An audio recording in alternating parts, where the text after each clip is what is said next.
Já estamos gravando. A entrevista depois se transforma num programa de rádio. Juliana Moura está lá em João Pessoa, na Paraíba. Muito bem Arnoldo está localizada. na Conab, aí em Brasília, né, Arnoldo? Sim, estou aqui na Conab, em Brasília. Já estamos gravando, então. Primeiro, depois, Arnoldo, eu faço uma abertura com a sua apresentação, tá? Tá bem. E da Juliana também. A gente já vai dar uma agilidade, porque a gente sabe que você está com compromisso com o ministro agora, né? Eu vou ter que sair 20 para as 11, no mais tardar. Então, a gente vai soltar, já estamos gravando.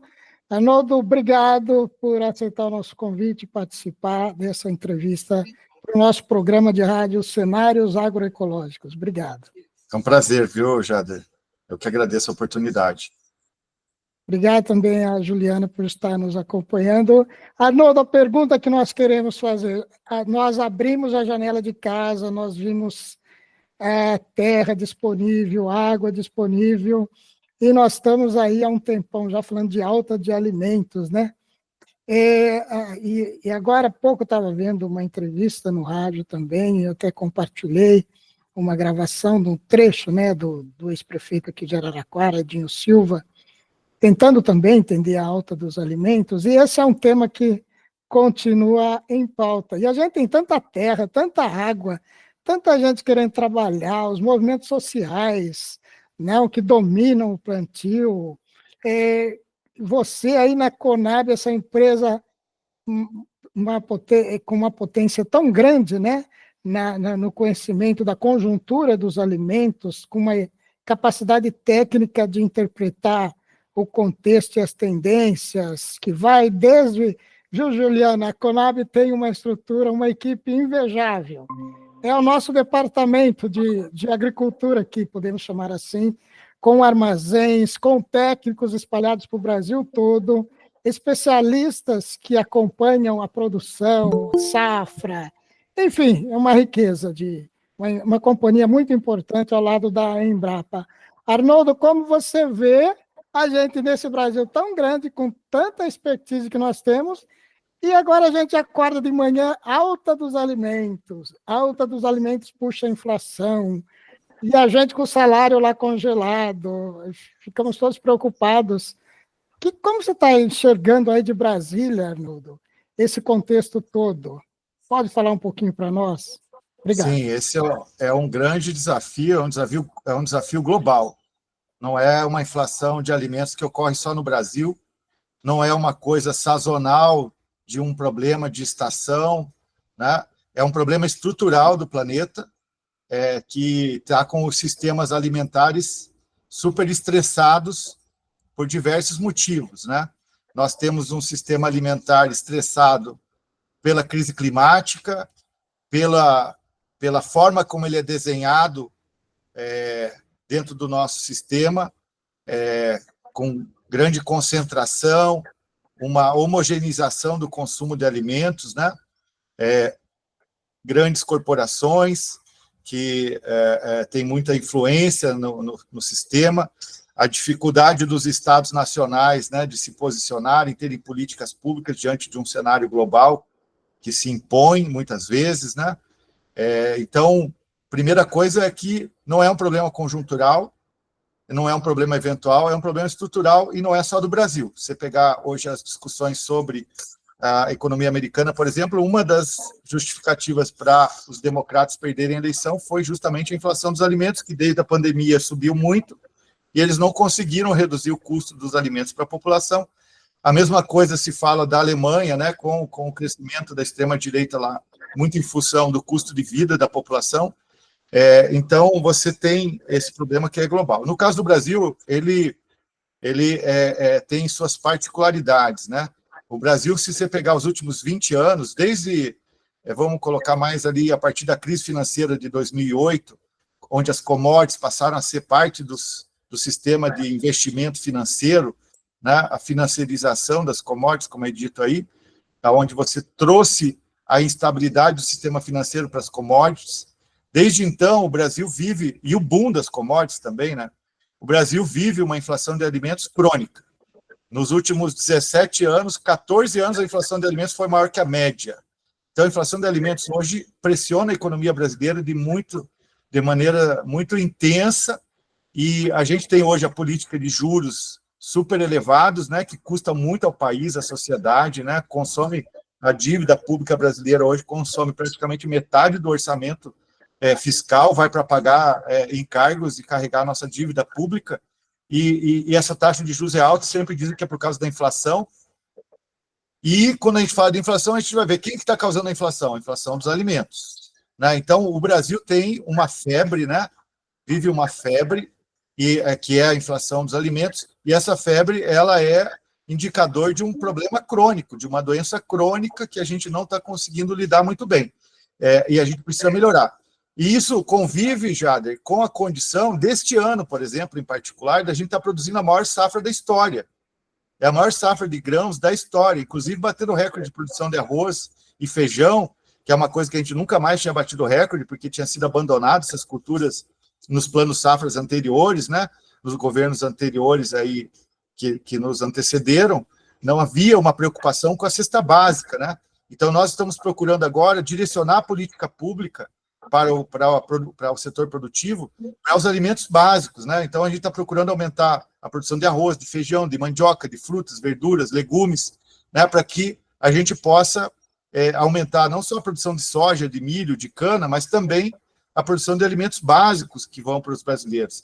E mesmo assim, a inflação está, né, mesmo com uma safra recorde, a inflação dos alimentos está castigando a nossa população, principalmente a de baixa renda.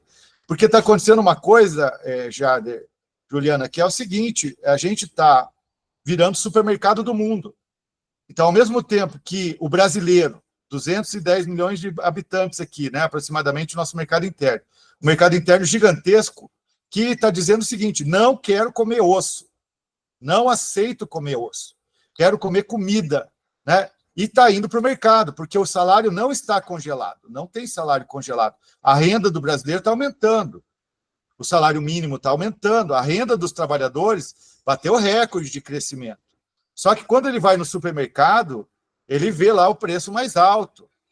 Então, mesmo com a economia crescendo, os níveis de desemprego são os menores da história, né? Nós estamos com o povo trabalhando. Agora, quando o povo vai comprar comida, ele se depara com essa situação da carne cara, óleo de soja caro, café caro, açúcar caro, um ou outro produto que está baixando aí. Mas, no geral, ele tem uma sensação que o custo de vida está subindo.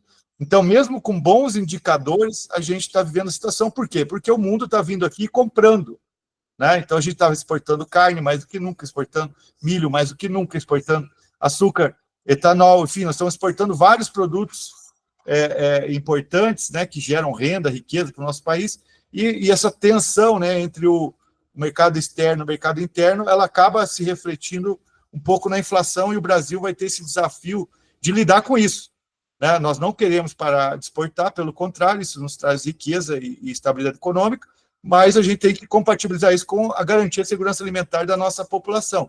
E é isso que o presidente Lula está determinando. Nós temos que resolver isso. Então, Arnoldo, aí é que você tocou uma questão chave. Nós estamos reféns de um modelo de produção que é exclusivo de commodities, ou há espaço para pequena produção, para agricultura familiar, para pequena propriedade, ser mais atuante e suprir essa que o pessoal fala, para o pessoal aumentar a oferta, então vamos aumentar a oferta. Você acha que tem espaço para a gente dar um incentivo para a pequena produção e agricultura familiar, sei lá, ampliar a produção, conquistar mercado interno e até mercado externo, como a grande produção de commodities tem feito, ou não? Já está, a agricultura familiar já está vinculada aos grandes complexos e também não tem muito para o que fazer. Hoje, se a gente pegar os alimentos básicos, aí, né, aquilo que integra a cesta básica do brasileiro, o arroz com feijão, carne, leite, ovos, as frutas, verduras, legumes, raízes, tubérculos, né, os cereais. Quando a gente vai item por item, a grande maioria dos alimentos que o brasileiro consome é produzida lá na base por pequenos e médios. ou seja, agricultores familiares e médios produtores. Os grandes produtores estão mais dedicados ali na soja, né? Algumas culturas alimentares, como é o caso do arroz, na cana, a gente vai encontrar grandes na laranja, né? No milho, mas quando a gente fala desse conjunto amplo de produtos que estão no mercado interno, tem que desligar o fone do celular que está aqui.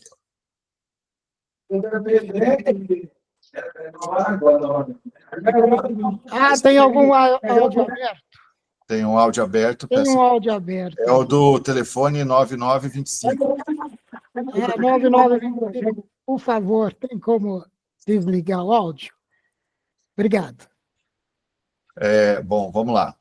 Então, hoje, os pequenos e médios eles estão integrados. Quando a gente vai ver toda a cadeia de hortaliças, ela é pequenos e médios, né? Não tem praticamente grandes ali. Mesmo frangos, suínos, também é pequenos e médios, né? A agricultura familiar está ali também. O leite é muito pequenos e médios. As frutas, de maneira geral, é basicamente agricultura familiar e médios produtores. E a gente tem uma transição, obviamente, no campo acontecendo em função o modelo, né, da agricultura familiar que a gente conheceu lá nos anos 80, anos 90, que deu origem a uma série de políticas inovadoras. Hoje a gente tem que repensar um pouco isso, né? Eu estou defendendo, inclusive, que o enquadramento para a política pública tem que ser produtor de alimento básico, né? A agricultura familiar tem que continuar porque é uma questão social, de desenvolvimento, de sustentabilidade. Mas a gente também tem que entender que nós precisamos apoiar os produtores de alimentos. Então, aqueles produtores que estão ali no cinturão verde de São Paulo, de Belo Horizonte, de Recife, mesmo de Manaus, de Belém, de Cuiabá, que estão ali produzindo hortaliças, muitas vezes eles têm 3, 4 empregados permanentes, e aí a gente já exclui da política pública. Como ele não é grande, ele também não pega as políticas destinadas aos grandes, que boa parte das políticas vão para os grandes, e também não participa das políticas que hoje tem para a agricultura familiar. Então, a gente tem um limbo ali que qualquer um, por exemplo, um produtor de leite que tem mais de 2 empregados, ele está fora do Pronaf. Hoje não tem mais filho, né, de 7 filhos, de 5 filhos, de 4 filhos. Hoje, as famílias rurais têm 2 filhos e eles vão para a escola. E muitos deles depois seguem outras profissões. Então, os estabelecimentos rurais hoje precisam empregar mais pessoas e quando elas empregam mais de 2 pessoas, a gente exclui da política pública, né? E muitos foram agricultores familiares que se tecnificaram com o apoio das políticas públicas, se modernizaram, né? Estão se especializando, estão produzindo mais, e se ele cresce um pouquinho, ele cai fora e fica no limbo. Então, os produtores de alimentos básicos e saudáveis do nosso país precisam ter um olhar especial. Então, nós estamos defendendo que no próximo, o presidente Lula já fez essa mudança no Plano Safra passado, né? Nosso, hoje, alimentos básicos tem metade da taxa de juros de outros alimentos, de commodities, por exemplo. A soja tem uma taxa de juros bem maior do que o financiamento para feijão, para arroz, para hortaliça. Os menores são para os alimentos básicos, se for orgânico ou agroecológico, é ainda menor. E só que nós temos que intensificar isso. Então, uma política agrícola para os alimentos básicos. O Brasil precisa disso. E uma política de abastecimento, que não é só aumentar a oferta, tem que chegar. O MDS, por exemplo, está denunciando, né, com dados que foram levantados exaustivamente aí, em parceria com a Exalc, né, e descobriu que quando você está na periferia, na favela, nos bairros populares, o comércio não oferta alimentos básicos. Muitas vezes ele não oferta, chamados desertos alimentares. A população de baixa renda, para comprar comida de verdade, tem que pegar o ônibus muitas vezes, né? Então ela gasta com ônibus, chega lá, é caro para ela. Então, e quando tem lá no bairro dela, é mais caro que no supermercado, porque aquele varejista pequeno ali da periferia, ele vai comprar lá no atacadão, lá no hipermercado. Então ele vai lá e paga aquele preço, ele tem que colocar o custo dele, acaba ficando mais caro. Então a população de baixa renda está pagando mais caro, às vezes, do que a de classe média, que está do lado de um atacadão, de um equipamento ali, onde ela pode ir lá e comprar. Então, a política de abastecimento está sendo revisada. E nós temos que avançar numa política de abastecimento para os alimentos básicos. É isso que nós queremos fazer aqui, né, no meio dessa confusão, que é o Brasil, né, com todo esse cenário político, né, muito difícil, com todo esse ataque sistemático que o nosso governo vem enfrentando, as dificuldades fiscais que tem, né, em função até mesmo dessa taxa de juros. Você tem que encontrar soluções. O presidente está muito incomodado com isso, cobrando dos seus ministros. Eu tenho tido o privilégio de participar em algumas dessas reuniões, e existe agora todo um trabalho dentro do governo, porque não tem bala de prata, viu, Jader? Infelizmente, não tem aqui, vou fazer isso e vai resolver. É um conjunto de situações e de soluções que envolvem, inclusive, o nível global, né, outros países, instabilidades que estão ocorrendo lá fora e que acabam refletindo aqui dentro. Enquanto a Juliana Moura pensa na pergunta, quem deseja fazer uma pergunta para o Arnoldo também, só posicionar a mão aí que nós vamos abrir uma... A Juliana já levantou. Juliana, pode fazer a pergunta. Eu já também vou deixar para o Arnoldo pensar uma, que o pessoal é muito criativo, né, Arnoldo? Já fizemos sacolões, parcerias com padarias, agora nós ouvimos alguma coisa de farmácia, algo igual farmácia popular de alimentos, então depois o Arnoldo fala um pouquinho sobre isso. Que novidade ele está pensando aí para a cesta de comercialização? Juliana. Oi, bom dia, senhor Arnaldo, é um prazer estar aqui conversando com o senhor. Eu vou ser rápida, porque a gente tem um tempo limitado. Eu estava com um problema aqui de conexão, por isso que eu não tinha perguntado antes. O senhor estava falando sobre a questão da logística de alimentação, a logística para esse alimento chegar nas populações mais pobres, e tem também o lado dos pequenos agricultores, né, que às vezes enfrentam muitos atravessadores e o preço do produto deles é muito baixo em relação ao preço que é vendido para o consumidor final. Eu queria saber se existe alguma linha de política pública para poder ajudar o acesso ao crédito rural, para facilitar esse tipo de logística para os pequenos produtores dos interiores, que vivem até condições assim, que devido às mudanças climáticas, condições mais adversas para continuar o seu plantio, né?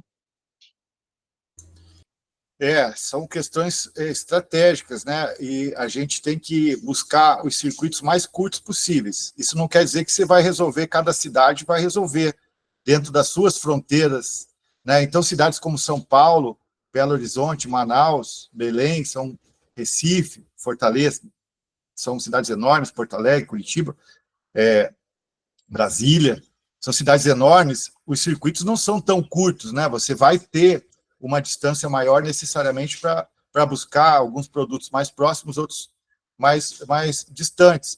Então, o MDS lançou uma estratégia chamada Alimenta Cidades, né, que está dentro da Política Nacional de Abastecimento, que também é uma coisa que o presidente Lula fez, né? Desde os anos 60 a gente não tem uma política de abastecimento. Agora nós temos uma política de abastecimento que foi lançada no final de 23, né? E nós estamos debruçados aqui na implementação dessa política que prevê, né, e que olha para a realidade atual. Qual que é a realidade atual? Mais de 80% das pessoas, 83%, segundo a MDS, das pessoas que têm situação de insegurança alimentar, vivem nas cidades. Então, como que nós vamos conectar a produção?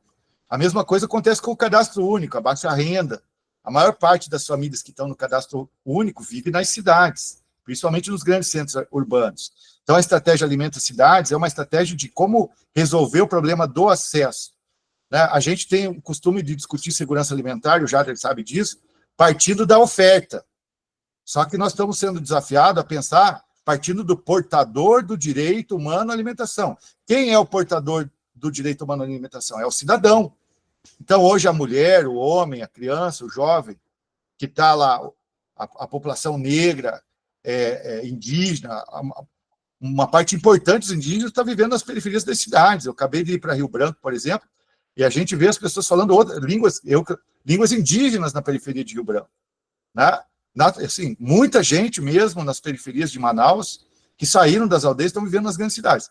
Então, você tem que trabalhar soluções pensando a partir do consumidor, do portador do direito. Aonde que ele compra, aonde ele se alimenta, em que, né, equipamento ele vai. Então, a gente tem que pensar nas políticas públicas, nos equipamentos públicos, como o Jader falou, sacolões são soluções interessantes, mas também entender que a dinâmica de uma pessoa, e se a gente perguntar aqui, onde é que a pessoa comprou a comida hoje? A comida que ela comeu no café da manhã hoje, onde é que ela comprou? Foi no equipamento público ou privado? Então, a gente ignora o setor privado, né? Muitos dos que formulam políticas públicas trabalham os políticos como se não existisse o setor privado. Então, lá na favela, tem um tecido econômico formado de empreendedores individuais, de microempreendimentos, de microempresas, nem pequenas são, que tem lá um varejo, né, um serviço de alimentação, que estão lá trabalhando e são comunitários que vivem naquela comunidade, trabalham às vezes 12, 14 horas por dia naquele pequeno negócio, e a gente olha para eles e olha como se fosse o Carrefour, como se fosse o Pão de Açúcar. Então, nós precisamos ter um olhar especial para esse pequeno varejo, para os serviços de alimentação que estão nas periferias. E é isso que nós vamos fazer, nós vamos apoiar esse pequeno varejo que está nas áreas populares, para que ele melhore a sua condição de ofertar comida. E que ele possa se conectar, Juliana, com a base produtiva, né? Que a gente estimule esse encurtamento da cadeia. E eu não digo que não tem que ter intermediação, porque achar que um agricultor familiar vai dar conta de abastecer São Paulo, Recife, conectando direto com esse pequeno estabelecimento lá na ponta, é uma ilusão. É uma ilusão. Vai haver uma cadeia de intermediação, mas nós podemos trabalhar uma cadeia com menos intermediação, né? Com ligações mais diretas. É isso que nós estamos desenhando. Como que apoiamos as iniciativas populares, porque nós temos iniciativas populares, iniciativas públicas, estatais, e principalmente o setor privado, que quando a gente olha a capilaridade, né, quem está presente lá na comunidade são essas pequenas empresas, muitas vezes. Então, a soma dessa rede, né, pública, não governamental e privada, que nós temos que qualificar lá na ponta, e aí preparar as cadeias de suprimento para chegar lá, porque hoje não chegam. Hoje, quem chega lá é o cigarro, quem chega lá é a bebida, quem chega lá, às vezes, é a droga, quem chega lá é o ultraprocessado, mas muitas vezes, né, o alimento básico e saudável não chega nas periferias, porque tem deficiências na forma como o sistema alimentar funciona. E por isso que a política pública é complexo revisar isso, porque houve um abandono. Qual município tem política para cinturão verde? Porque até mesmo o cinturão verde não está mais nas suas fronteiras. Então, se não tiver um planejamento integrado com as regiões metropolitanas, como eles hoje fazem para a saúde, fazem para transporte, né? Fazem integração para vários tipos de, mas para comida não faz. O planejamento metropolitano do sistema alimentar para abastecer as grandes metrópoles brasileiras não existe.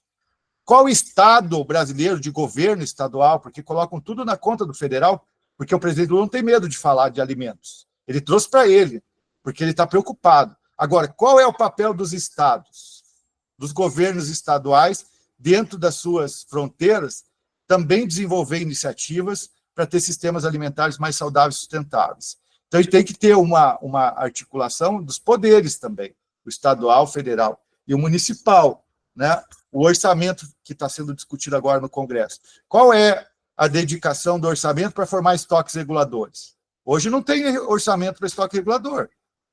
Não tem, nós estamos pedindo para revisar, mas não tem. Né? Qual que é o orçamento para a política agrícola? O que vai para alimento básico? O que vai para as commodities? Como equilibrar melhor isso?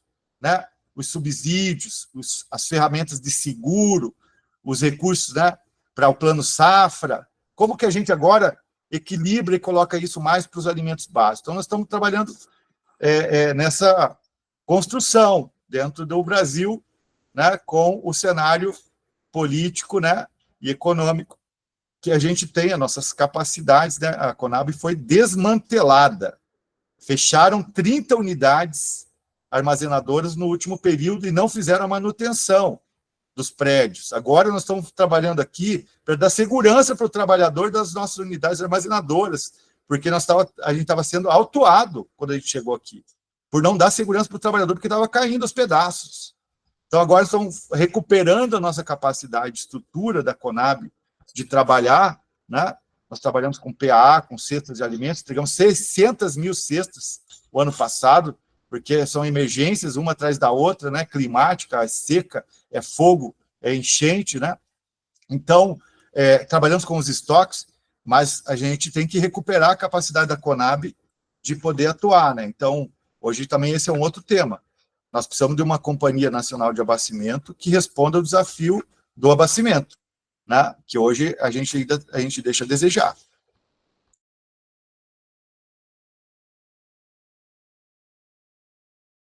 Tá sem som, Jader.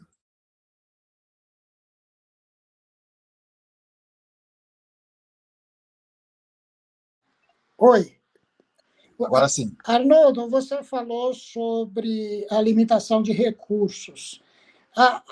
Vocês já estão em contato, por exemplo, com alguém do BRICS, ou com a China, ou com outros países do Sul, global, até mesmo vou citar outros, Indonésia, outros países parceiros até da África, que pudesse bancar liquidez para esses mecanismos que o Brasil criou de programa de aquisição de alimentos, economia local, e o próprio Alimenta Cidades, que você lembrou bem, ainda está em gestação esse programa, né?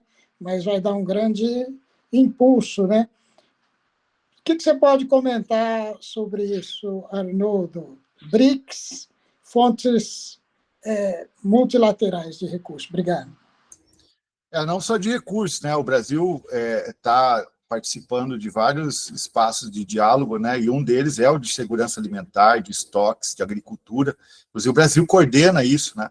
Nós estamos debatendo com os países dos BRICS, por exemplo, a formação de estoques comuns, né? Que os países possam não necessariamente ter só estoques individuais, né? De cada país, como que você pode compartilhar um pouco também estratégias de segurança, né? Alimentar, no sentido da segurança de ter o seguro ali, o alimento, né, armazenado para quando você precisar, investimentos para infraestrutura de armazenagem, né, também a gente está dialogando essa agenda com o Banco dos BRICS, de maquinário, e evidentemente que ninguém te dá dinheiro de graça, nenhum país está fazendo doação, né, de dinheiro. Então, todo o dinheiro tem um custo.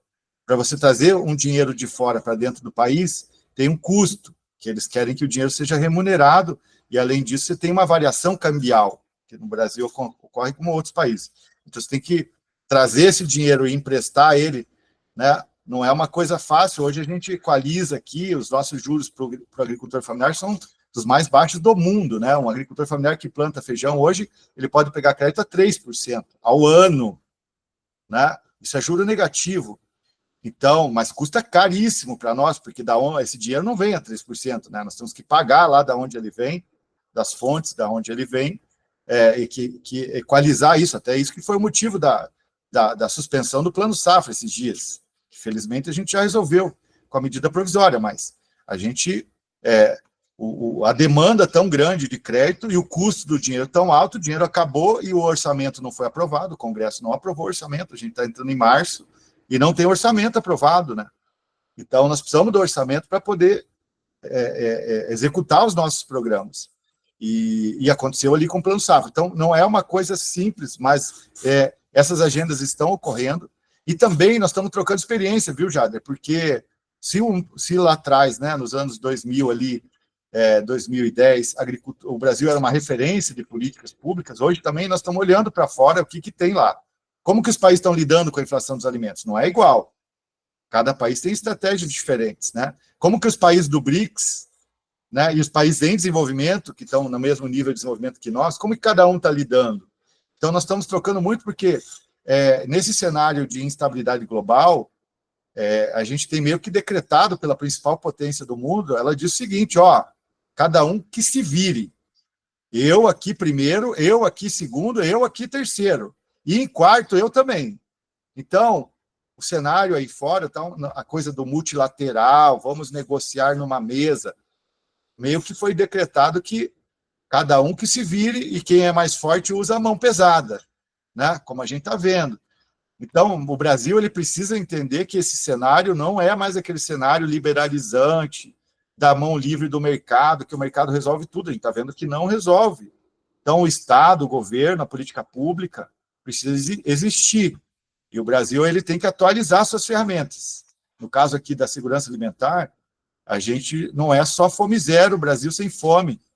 Brasil sem miséria, como foi com a Dilma, o Brasil sem fome com Lula, o fome zero lá no Lula 1, Lula 2. Isso aí resolve o problema para aquela turma da extrema pobreza, né, que tem que comer. Agora, quando o sujeito está trabalhando, que não está no cadastro, o sujeito que ganha de 2 a 5 salários mínimos, por exemplo, ele está vivendo o desafio da alimentação. Ele está comendo mal, está trocando comida boa por comida ruim, está ficando doente, está ficando menos produtivo, passa mais tempo, às vezes, no hospital, na saúde, de licença médica, porque está com diabetes, está com hipertensão, está com doença cardiovascular, está com vários problemas de saúde. Então, tudo isso, às vezes, decorrente da má alimentação também. Por quê? Porque ele não tem dinheiro para fazer uma dieta saudável, né? Ele está optando por aquilo que cabe no orçamento dele. Então, a gente vê famílias de baixa renda, com obesidade, com sobrepeso, né? Na luta para comer no dia a dia com criança em casa e jovens se alimentando do jeito que dá. É macarrão com salsicha, é o que tem, é o que vai, né? Então, esse cenário é extremamente desafiador e, infelizmente, ele é muito estrutural e a gente não consegue estalar o dedo e resolver. Não é uma pintada, infelizmente. Nós estamos aí com mais 3 ou 4 minutinhos. Juliana, nós vimos como é complicado regulamentar o mercado de carbono, por exemplo, né? Que poderia gerar receitas, constituir uma fonte nova de recursos, né? E a gente tem que escrever tudo isso, inclusive com os BRICS, com os países africanos, tem que escrever toda essa norma, né, Arnoldo? Numa forma de cooperação com outros países agora, né? Você vê também essa possibilidade, e nós vamos entrar agora, Arnoldo, uma questão que você trabalha, que é a reforma tributária também, que vai exigir muita regulamentação, formalização, investimentos em tecnologia, computadores, internet, para emitir nota fiscal e ter o retorno lá, cashback, né? As famílias, tudo isso vai passar por um processo de mudança muito grande. Como você está vendo isso, Juliana? Tem uma provocação para o Arnoldo aí, nesse minutinho final que ele vai sair? Obrigado. Tenho sim, vou perguntar aqui rapidamente. É o seguinte, eu trabalho também com projetos de crédito de carbono e acompanho algumas metodologias que o mercado tem. E existem muitas metodologias que podem gerar crédito de carbono através da agricultura familiar e através de projetos agroecológicos, com produção de alimentos mais saudáveis, como o senhor estava falando. E, inclusive, essas metodologias elas ajudam também na adaptação do agricultor para as mudanças climáticas, para os fatores que causam as mudanças climáticas. Então, uma questão que preocupa a gente que trabalha no mercado de carbono é como que vão ser feitas as determinações das metodologias dentro do mercado regulado do Brasil, que a gente sabe que quem vai ser obrigado a comprar crédito vai comprar o crédito mais barato que tiver. E se a gente tiver metodologias que não exijam mudanças significativas no campo, mudanças significativas na forma de plantar e também não incluam a agricultura familiar, a gente vai ter créditos mais baratos sendo oferecidos e que vão ser os que vão estar sendo aceitos no mercado. Eu queria saber como que está a integração dos ministérios para poder estar discutindo sobre esses tipos de metodologia para a gente conseguir beneficiar esses pequenos agricultores no campo, poder beneficiar também o preço dos alimentos, trazendo o crédito como uma nova fonte de renda para esses agricultores. Esse não é um tema que eu acompanho de perto, né? Eu acompanho mais à distância, crédito carbono, serviços ambientais. O que eu sei é que o sistema alimentar ele é altamente deficitário em carbono. O sistema alimentar hoje, no caso do Brasil, mais de 80% das emissões vem da agricultura, uso da terra, né? Quando a gente fala de incêndio, desmatamento, né? A produção, os sistemas de produção, eles são fatores que contribuem para a crise climática e não são cobrados, né, da forma devida pelo dano que causam. Então, acho que esse é um aspecto também, né? Porque quando a gente fala de crédito, também tem o débito, né? Quando a gente fala de tributos, como falou Jader, né? Tem os tributos que quando você quer incentivar, você reduz ou isenta, e quando você quer punir, você aumenta, né? E cobra mais. Então, eu entendo que a agenda de serviços ambientais e crédito de carbono é uma agenda estratégica, mas que ainda, talvez para algumas questões, a gente vá ter avanços importantes no próximo período, para que a gente possa remunerar comunidades, né, que preservam, que conservam a biodiversidade, que possam ter uma remuneração por estarem fazendo isso. Inclusive, a gente discute isso dentro da política de garantia de preços mínimos da SócioBio, né, de como que os preços dos produtos que têm a ver com a biodiversidade incorporam o pagamento por serviço ambiental para que possa fazer o manejo. Agora, crédito de carbono também é outra coisa que, para os pequenos, sempre foi falado e pouco foi alcançado, né? Dada a complexidade desse mercado. Sem uma simplificação de regras, eu acho que é muito difícil para os pequenos, como o Jader colocou, ainda estão no desafio da formalização, né? Conseguir se preparar para entrar no mercado que tem toda uma complexidade para poder alcançar esses créditos. Então, eu acho isso difícil. Quanto à reforma tributária, para finalizar aqui, nós tivemos conquistas espetaculares. A grande pena é que vai entrar em vigor a partir de 27, porque a transição do sistema tributário brasileiro atual para o novo sistema é uma transição extremamente complexa, que vai envolver, né, uma unificação do sistema tributário nacional. Hoje você tem sistema tributário municipal, sistema tributário nacional e sistema tributário estadual, cada um com os seus sistemas. A cobrança do ICMS corre de um jeito, a cobrança do ISS, que é do município, corre de outro, e a cobrança do PIS, PASEP, COFINS, do IPI, que são os federais de agregação de valor, é outro. E a partir de 27, né, de 26 um pouquinho, mas principalmente de 27 em diante, nós vamos começar a ter tudo dentro de um sistema único. Mas a cesta básica vai estar isenta. Então, os produtos básicos e saudáveis, por exemplo, os hortifrutis, zero imposto. Feijão, arroz, farinha, que hoje tem 7%, 10%, 12% de imposto, zero a partir da reforma tributária. Né? Então, pequeno produtor, Jader, médio produtor, que fatura até 3.600.000 por ano, zero imposto. Agricultura familiar, zero imposto. Pela primeira vez, o grande vai pagar imposto e o agricultor familiar, zero. Pequenos negócios rurais, como cooperativas e associações que faturam menos de 3.600.000, zero imposto. Nós vamos ter uma espécie de super simples rural para os pequenos com a reforma tributária. Eu acredito que ficou muito boa. Né? Claro que a perfeição não existiu, porque, né, uma negociação tão grande, imagina tributação, os lobbies, né? Mas alimentos de pior qualidade nutricional têm carga tributária maior. E abriu espaço até para o imposto seletivo, refrigerante vai ter imposto seletivo, né? Alimentos de má qualidade poderão vir a ter, junto com álcool e tabaco. Hoje, alimentos ultraprocessados vão pagar alíquota geral, né? E alimentos básicos e saudáveis ou vão estar na reduzida ou vão estar isentos. E muitos alimentos importantes, como o leite, o feijão, as carnes, as frutas, verduras, legumes, a farinha, tudo zero. Né? Então, foi uma conquista extraordinária, vai simplificar muito a vida quando entrar em vigor. Espero que a gente possa usufruir como governo ali na frente dessa conquista que a gente produziu. Né? Infelizmente, só vai entrar em vigor a partir de 27. Obrigado, Arnoldo. Você acabou de trazer para nós aí uma visão de uma expectativa de mais longo prazo, né? E que está no curto prazo já, né? É uma visão já está às portas, 27 está às portas, e é uma notícia boa. O que falta é alguns metros para a gente atravessar essa fase e chegar até lá. Essa é uma boa notícia, isso vai trazer uma revolução para o mercado consumo em geral, produção, etc. e tal. Arnoldo, muito obrigado. Eu sei que você vai ter a próxima reunião aí em breve, né? Mas nós agradecemos a sua participação aqui no nosso programa, junto com a Juliana Moura. Obrigado por trazer, e os demais, obrigado por trazer esses esclarecimentos tão importantes para a gente aqui. Esse programa provavelmente vai ao ar no dia da Semana da Mulher. Então, vamos pedir para você deixar uma fala em homenagem às mulheres rurais que estarão nos ouvindo no domingo à noite. Com certeza. Não tem segurança alimentar sem as mulheres do campo, né? Marcha das Margaridas, né, que é tão importante, né, para a evolução desses instrumentos. Pronaf, né?